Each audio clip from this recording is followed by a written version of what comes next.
Hello everyone, welcome to my YouTube channel Gyan Safari. जैसा कि आप लोगों को पता है, आज 24 अप्रैल है और 24 अप्रैल को नेशनल पंचायती राज डे के रूप में मनाया जाता है। इसको पंचायती राज दिवस भी बोलते हैं। तो आज हम लोग इस पंचायती राज दिवस के बारे में जानेंगे। इसकी परिकल्पना किसने की और जो भी है, इसमें कैसे पंचायती राज काम करता है और ये क्यों ज़रूरी था, इन सब चीज़ों के बारे में डिस्कस करेंगे। तो आइए चलते हैं नेक्स्ट स्लाइड में। जैसे कि यहाँ पर हमने लिखा हुआ है, जो गांधी जी का एक आइडिया था, the greater the power of the panchayat the better for the people. तो जो पंचायत की पावर जितनी ज़्यादा होगी उतना लोगों के लिए अच्छा होगा। तो हम सबसे पहले पंचायती राज की हिस्ट्री के बारे में थोड़ा सा जानते हैं, क्या था इसका इतिहास। तो सबसे पहले तो पंचायत राज का मतलब क्या होता है कि विलेज काउंसिल। इंग्लिश में इसको विलेज काउंसिल भी बोल सकते हैं। तो it is a political system originated from Indian सब कॉन्टिनेंट। जो इंडियन सब कॉन्टिनेंट है, पंचायती राज का कॉन्सेप्ट जो है यहीं से आया था। और इंडियन सब कॉन्टिनेंट का मतलब क्या होता है कि जो इंडिया, पाकिस्तान, बांग्लादेश, श्रीलंका और नेपाल जो है, यहाँ पर ये पंचायती राज मेनली यहाँ पर ही ये सिस्टम काम करता था। और ये जो लोकल गवर्नमेंट का एक सबसे पुराना सिस्टम, इंडियन सब कॉन्टिनेंट में जो लोकल गवर्नमेंट होती है उसका एक सबसे पुराना सिस्टम था। तो जैसे आप पंचायती राज को थोड़ा हिंदी में अगर हम जाने तो पंचायत राज, तो राज का मतलब कि शासन होता है और पंचायत का मतलब पंच, पंच का मतलब होता है पांच। तो आयत जो पांच बड़े लोग होते हैं उनके द्वारा वो शासन, जैसे पहले होता था कि गांव में मुखिया होते थे, तो चार पांच लोग मिल करके कहीं झगड़ा वगैरह होते थे, लोकल डिस्प्यूट होते थे, उसको जा करके सुलझाते थे आपस में मिल करके।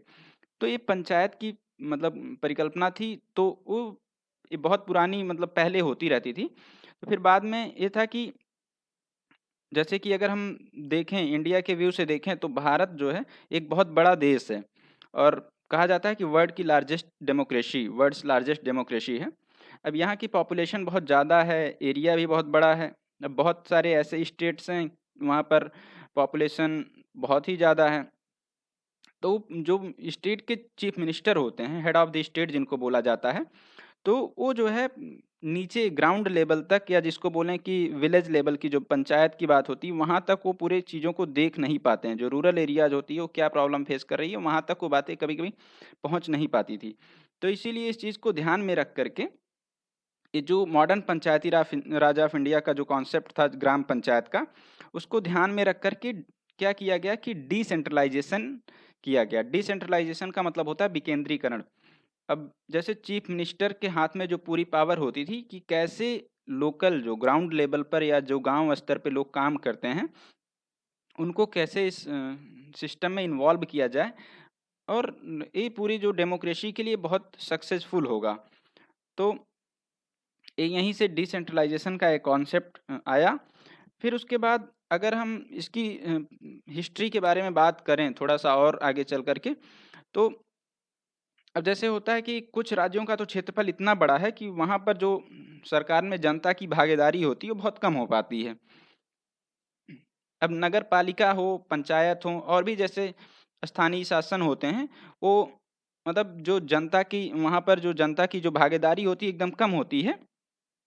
और कहीं न कहीं अगर इसमें जनता इन्वॉल्व होगी, जनता की जो पार्टिसिपेशन होगी, तो इससे जो पब्लिक के अंदर भी एक आएगा ना, उसका भी जागृति उसमें भी आती है। और जो स्थानीय जो प्रॉब्लम होती है, लोकल जो प्रॉब्लम्स होती है, उसको ढूँढने में एक हेल्प मिलती है कि कैसे, क्योंकि अब कोई चीफ मिनिस्टर को वहाँ विलेज की क्या प्रॉब्लम हो पता नहीं होती। तो अगर वहाँ पर ऐसा कोई बंदा होगा जिसके थ्रू हमको ये प्रॉब्लम पता चल जाएगी कि क्या है, तो उससे आसानी से उसको सॉल्व किया जा सकता है। तो अब फिर क्या था कि जो पहले ऐसा होता था, बहुत सारे अब कुछ ऐसे राज्य बड़े हैं वहाँ पे, मतलब कुछ महानगरों में तो जो नगर पालिकाएँ होती हैं, उसमें 10-10, 12-12 साल तक जो चुनाव नहीं होते थे, या जो भी हैं नगर पालिकाएँ या तो समाप्त हो गई थी, या बहुत ऐसी चीज़ें थी, बहुत सारी प्रॉब्लम ऐसे फेस करने को देखने को मिलती पंचायती राज के पूरे सिस्टम में। तो ये जो पंचायती राज का कॉन्सेप्ट आया, अगर आप देखें, ध्यान दें, तो ये जो महात्मा गांधी और आचार्य विनोबा भावे, महात्मा गांधी और आचार्य विनोबा भावे ने एक जो एडमिनिस्ट्रेटिव यूनिट के रूप में ग्राम स्वराज्य का जो कॉन्सेप्ट था उसको बहुत एक इम्पोर्टेंस दिया इन्होंने। ग्राम स्वराज इनका विचार था कि इन दोनों लोगों का मानना था कि जो विकास है वो स्थानीय लोगों द्वारा ही, जो लोकल लोग हैं उनके द्वारा ही स्टार्ट किया जाना चाहिए और उसमें जो लोकल पार्टिसिपेशन है वो बहुत ज़्यादा होनी चाहिए। कैसे इसको ज़्यादा से ज़्यादा बढ़ाया जाए, तो जो उस समय कॉन्स्टिट्यूशन मेकर थे जब संविधान बन रहा था, तो महात्मा गांधी और आचार्य विनोबा भावे ने अपने इस आइडिया को दिया। लेकिन जो कॉन्स्टिट्यूशन मेकर्स थे उन्होंने मतलब वो लोग इससे एग्री नहीं करते थे।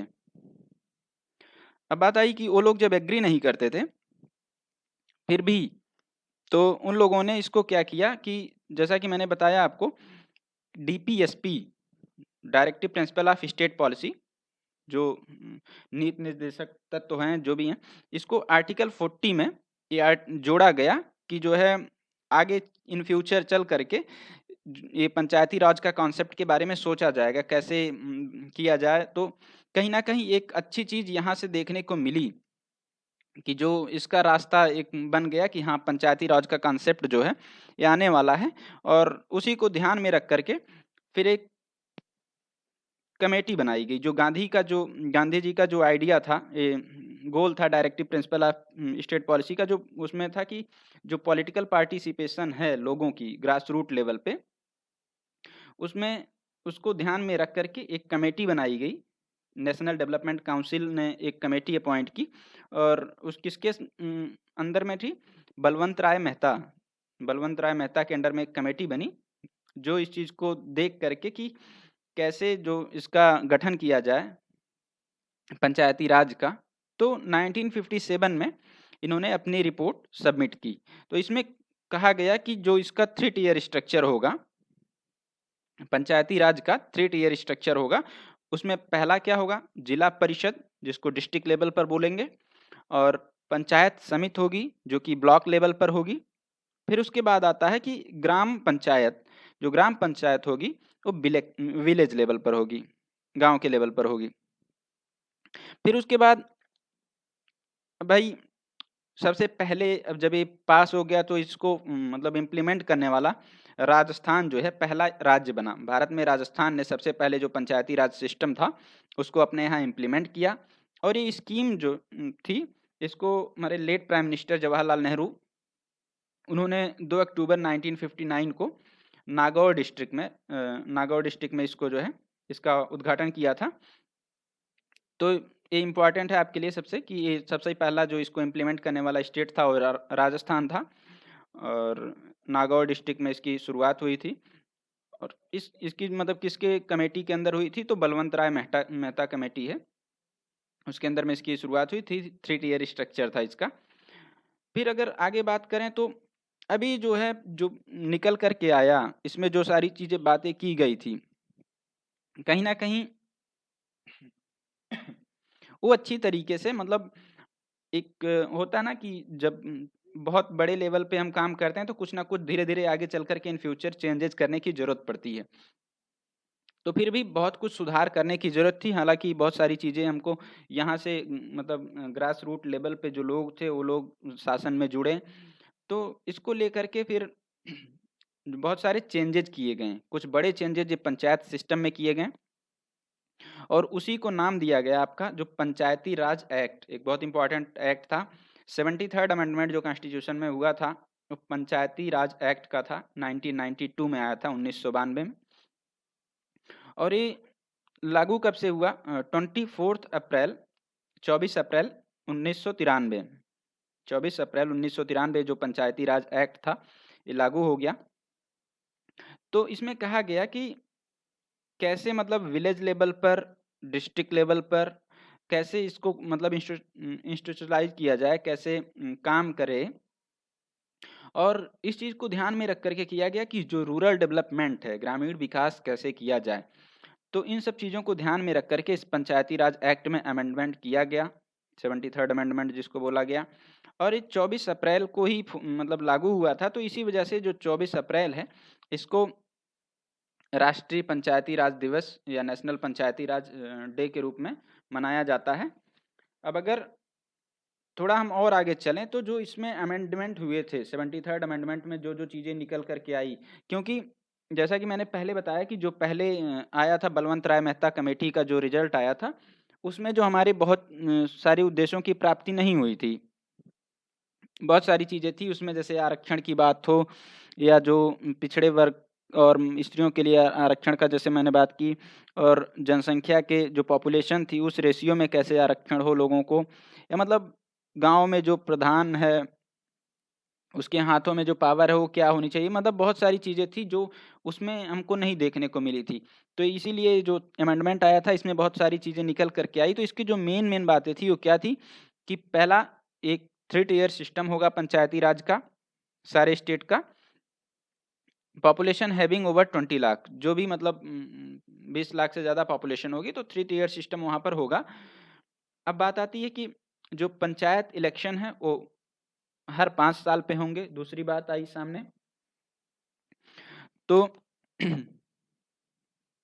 अब इसमें जैसे कि मैंने बताया, तीसरा जो था reservation of seats for schedule caste, schedule tribes and women. अब बात आती है कि रिजर्वेशन की, जो शेड्यूल कास्ट है, शेड्यूल ट्राइब है और वुमेन्स का इसमें रिजर्वेशन भी होना चाहिए। हाँ, not less than 1/3 of seat, 1/3 से ज़्यादा मतलब कम नहीं होना चाहिए, 1/3 के आसपास होना चाहिए। फिर नेक्स्ट था कि appointment of state finance commission to make recommendation as regard the financial power of the panchayat.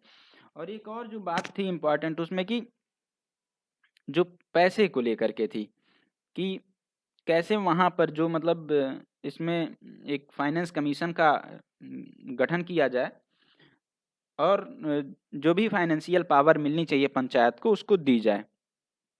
तो ये सब सारे इसमें जो भी सबसे बड़ी-बड़ी चीज़ें निकल कर के आई थी, तो सबसे जो अभी 3 टियर जो सिस्टम था जैसा कि मैंने इसमें बताया, तो इसमें सबसे जो लोअर लेवल पर होगा, वो ग्राम सभा होती है जिसको ग्राम पंचायत भी बोलते हैं।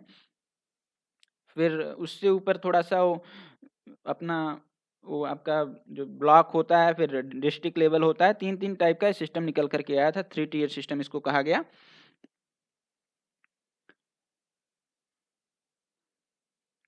अब फिर मतलब इन बहुत सारी चीज़ों को इसमें 70 जो 3rd अमेंडमेंट हुआ था, इसमें एड्रेस किया गया। बहुत सारे मतलब जो समाधान थे हमारे निकल कर के आए। अब फिर उसके बाद इन्हीं सब चीज़ों को मॉनिटर करने के लिए कि कैसे पंचायती राज सिस्टम जो है इंडिया में, उसको कैसे अच्छे तरीके से लागू किया जाए या कैसे कितने अच्छे तरीके से वो काम करे, इसी को ध्यान में रख कर के 2004 में 27 मई 2004 को एक सेपरेट मिनिस्ट्री का गठन किया गया। पंचायती राज उसका नाम दिया गया, पंचायती राज मिनिस्टर। ठीक है, तो फिर उसके बाद जैसे प्रेज़ेंट टाइम की अगर बात करें तो अब इसमें जो भी पंचायती राज मिनिस्ट्री बहुत अच्छा काम कर रही है। अब आंकड़े भी बताते हैं कि जो लगभग टोटल यहाँ पर 2.54 लाख पंचायत हैं हमारे देश में, जिसमें से 2.47 लाख जो है वो ग्राम पंचायत है और 6,283 ये जो ब्लॉक पंचायत है। बाकी जो 595 है वो डिस्ट्रिक्ट पंचायत है। तो लगभग अब इतनी पंचायत हैं, उसमें से लगभग जो 20 लाख पंचायत रिप्रेजेंटेटिव हैं हमारी कंट्री में, टोटल लगभग 29 लाख 29 लाख जो पंचायत रिप्रेजेंटेटिव हैं। और जो उसके बाद मैंने जैसा कि फाइनेंशियल पावर की बात की, तो जो 14th फाइनेंस कमीशन था उसमें लगभग 2 लाख करोड़ रुपए से ज़्यादा जो एक ग्राम पंचायत को 5 साल के लिए दिया गया कि कैसे वो गांव के लेवल पर जो चेंजेस लेकर के आए, जो फिजिकल चेंज है, सोशल इंफ्रास्ट्रक्चर प्रोजेक्ट है, तो गांव के लेवल पर कैसे-कैसे चेंजेस लेके आया जाए। तो इन सब चीज़ों को ध्यान में रख कर के बहुत सारे चेंजेस किए गए। अब बात आती है कि जो भी सरकारें जो पंचायत होती हैं, अगर वो एक पंचायत जो मिनिस्ट्री पंचायती राज मिनिस्ट्री होती है, ये मॉनिटर करती रहती है कि कौन-सा स्टेट कैसा काम कर रहा है, इसी को लेकर के उसमें अवार्ड भी देती है। जो पंचायती राज मिनिस्ट्री है, वो अवार्ड देती है, तो उसमें लगभग 5 अवार्ड दिए जाते हैं। तो पहला अवार्ड है दीनदयाल उपाध्याय पंचायत सशक्तिकरण पुरस्कार होता है, जिसको डीडीयू पीएसपी भी बोला जाता है। तो जो बेस्ट परफॉर्मिंग पंचायत होती है, वो उसको दिया जाता है कि कैसे उसने मतलब जो वहाँ पर अपने लोकल लेवल पर जो delivery of services and public goods को इम्प्रूव किया है, उसके लिए दिया जाता है। फिर दूसरा आता है कि नानाजी देशमुख राष्ट्रीय गौरव ग्राम सभा पुरस्कार, NDR GGSP, इसको दिया जाता है ग्राम पंचायत को कि जो सोशियो इकोनॉमिक डेवलपमेंट है उसमें मतलब ग्राम सभा में कितना अच्छा सोशियो इकोनॉमिक डेवलपमेंट हुआ है, उसके लिए जो है ये पुरस्कार दिया जाता है आपका। और थर्ड आता है ग्राम पंचायत डेवलपमेंट प्लान, जिसको GPDP बोलते हैं। ये अवार्ड दिया जाता है जो बेस्ट परफॉर्मिंग ग्राम पंचायत होती हैं पूरे देश में। तो वो स्टेट और उनकी स्टेट की जो गाइडलाइंस होती है या यूनियन टेरिटरी की जो गाइडलाइंस होती है, उनके बेस पर कैसे इन्होंने अपना एक मैप तैयार किया और किस तरीके से उसमें मदद की है, तो उसके बेस पे दिया जाता है। फिर उसके बाद आता है चाइल्ड फ्रेंडली ग्राम पंचायत अवार्ड। ये जो बेस्ट परफॉर्मिंग ग्राम पंचायत होती हैं या विलेज काउंसिल होती हैं जिसको बोलते हैं, वो कितनी चाइल्ड फ्रेंडली प्रैक्टिसेस अपना रही हैं, अडॉप्ट कर रही हैं, उसके बेसिस पे दिया जाता है। अब सबसे लास्ट में आता है कि ई पंचायत पुरस्कार। अब इसको क्यों दिया जाता है, तो इसको इसलिए दिया जाता है कि ई पंचायत मतलब कितने अच्छी तरीके से इलेक्ट्रॉनिक वे में काम कर रही हैं। जैसे उससे क्या होता है कि एक एफिशिएंसी आती है, ट्रांसपेरेंसी होती है, मतलब कम समय में हम बहुत ज़्यादा काम कर सकते हैं, और ट्रांसपेरेंसी भी होती है और अकाउंटेबिलिटी भी होती है फंक्शनिंग में। तो इन सब चीज़ों को ध्यान में रख करके ये कुछ पुरस्कार भी दिए जाते हैं।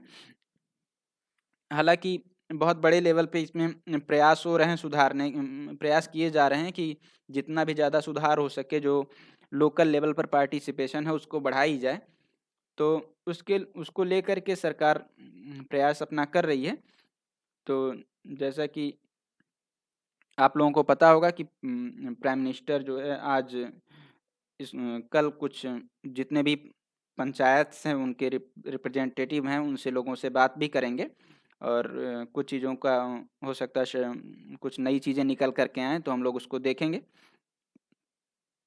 उम्मीद है कि आप लोगों को इस पंचायती राज के बारे में इसकी परिकल्पना या जो भी इसकी डिटेल जानकारी थी समझ में आई होगी। आप लोगों को पंचायती राज दिवस की बहुत बहुत शुभकामनाएं, बधाई। वीडियो अच्छा लगा हो तो लाइक शेयर और सब्सक्राइब ज़रूर करिएगा। Thank you very much.